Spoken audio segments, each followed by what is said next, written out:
से प्राकृतिक खेती को बढ़ावा देने के लिए किसानों को नई नई तकनीकों का प्रशिक्षण भी दे रही है। हरियाणा सरकार की इन्हीं नीतियों और योजनाओं के चलते प्रदेश का अन्नदाता पारंपरिक खेती के साथ साथ प्राकृतिक खेती को अपना रहे हैं। यमुनानगर के चमरौड़ी गांव के रहने वाले एक प्रगतिशील किसान संदीप कुमार ने अपने पैतृक जमीन पर पारंपरिक खेती से हटकर अलग खेती करके अपने जिले यमुनानगर का नाम रोशन किया है।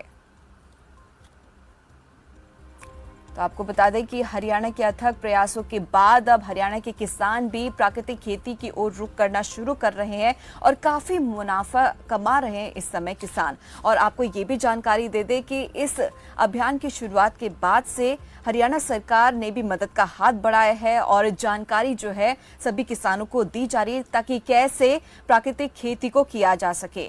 और जिन संदीप की आज हम बात कर रहे थे जो कि किसान है, प्राकृतिक खेती करे, वो आज हमारे साथ इस खास कार्यक्रम में जुड़ गए हैं। संदीप जी, बहुत बहुत स्वागत है खबर फास्ट पर आपका। संदीप जी, आप तक आवाज पहुंच रही है? जी जी संदीप जी, सबसे पहले मेरा सवाल आपसे ये है कि प्राकृतिक खेती के बारे में आपने कहां से पढ़ा, कैसे इसकी शुरुआत की, आपको ख्याल कैसे आया, जानना चाहेंगे। सबसे पहले तो हमारी ट्रेनिंग क्षेत्र में भी हुई थी प्राकृतिक खेती के बारे में, और फिर हमने पॉली हाउस की प्रोटेक्टिव खेती की भी ट्रेनिंग ली गोंडा के अंदर। तो उसके बाद हमें विचार आया कि हम ये प्रोटेक्टिव खेती में आए ताकि हमें नॉर्मल जो हम खेती करते हैं उससे ज़्यादा लाभ हो सके।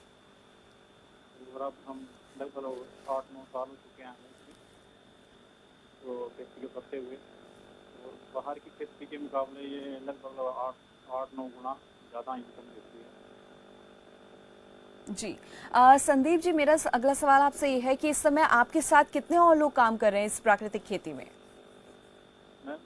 मेरे छोटे भाई हैं विजय जी, और मेरे मित्र हैं एक राजीव जी, गांव के ही हैं। वो भी मेरे मिलाने के बाद इस काम के अंदर आए जी, और वो भी काफी अच्छा मुनाफा कमा रहे हैं। जी। और संदीप जी, आपको कितना समय हो गया इस प्राकृतिक खेती को करते समय? मेरे को 9 साल के करीब हो चुके हैं। 9 साल का समय संदीप जी आपको हो गया है, तो आपके गांव में सिर्फ आप ही प्राकृतिक खेती करें या फिर कोई और किसान भी है जो इस खेती को अपना रहा है? मैं 2-3 किसान अभी हमने अपने साथ जोड़े हैं। जी, जैसे विजय जी को मैंने बताया, विजय जी के तो काफी लगे हुए हैं और राजीव जी को भी लगवाए हैं। तो वो भी देख के मेरे मतलब मुनाफे को देखते हुए काम के अंदर आए हैं। तो अभी जब भी हमारे पास कोई इंक्वायरी आती है ऑन रोड की हमारा प्लांट है, तो आपसे जैसे लोग मिलकर जरूर जाते हैं, उनको करते हैं भी आप जी, नॉर्मल खेती करते हैं जैसे गेहूँ, जीरी, धान, गन्ना, इससे हट के आप इसमें आए और एक मतलब 6-7 से 8 गुना तक मुनाफा इनको फंड खेती से है। जी। संदीप जी, इसमें कॉस्ट कितना आता है, लागत कितनी आती है दूसरी खेतियों के मुकाबले अगर देखा जाए तो? जी संदीप जी, मेरा सवाल ये था कि लागत कितनी आती है इस प्राकृतिक खेती में? जैसे आपने जानकारी भी दी है कि खीरे की खेती कर रहे हैं और शिमला मिर्च की खेती कर रहे हैं, तो बाकी फसलों की जो खेती है उनके मुकाबले कितनी लागत आती है? लागत को बाहर की ओपन खेती से बताना है, क्योंकि कुछ पिछले 2-3 साल से खाद के दाम बढ़ चुके हैं जी, और बीज जो वो भी बहुत महंगा है। इसका लगभग 9 से 10 रुपये तक का बीज इसमें लगता है। ओपन खेती में लागत कम है, लेकिन इसे लागत के अनुसार प्रॉफिट भी बाहर से बहुत ज़्यादा है। मान लीजिए बाहर से 5,000 से खर्चा आया, 10,000 से खर्चा आया, वहाँ पे हमारी फसल जाएगी 40-50 हज़ार रुपये, और इसमें खर्चा लगभग वो 2.5 से 3 लाख रुपये एक क्रॉप का आता है। तो वो लगभग आपके 6 लाख से 7 लाख की निकल जाती है। तो मिला के एक फसल में 4 लाख के आसपास निकल जाते हैं। जी संदीप जी, आप इन प्राकृतिक खेती के अलावा भी पहले कोई और खेती कर चुके हैं किसी और फसल की? पहले हम गन्ना भी करते थे, सरसों, धान, गेहूँ, सब जो हम नॉर्मल किसान करते हैं वही करते थे। तो अब मुनाफा कितना हो रहा है इस समय आपको, अगर हिसाब लगाया जाए तो पहले के मुकाबले मुनाफा इस समय कितना है?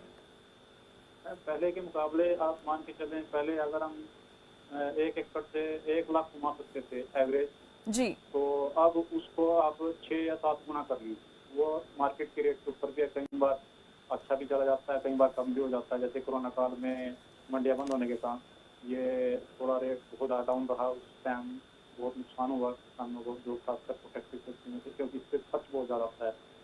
लेकिन वैसे नॉर्मली अगर लगाएं तो आप 5 से 6 7 गुना तक मान सकते हो। अगर अच्छी फसल दी जाए तो 7 गुना तक ओपन फील्ड से ज़्यादा इसमें पैसा मिल जाता है। जी, तो मतलब संदीप जी, हम कह सकते हैं कि प्राकृतिक खेती को बढ़ावा तो एक तरफ सरकार दे ही रही है, तो वहीं दूसरी तरफ किसानों को भी अच्छा फायदा यहाँ पे मिल रहा है, जो सरकार की योजनाएं जो है चलाई जा रही हैं इस समय।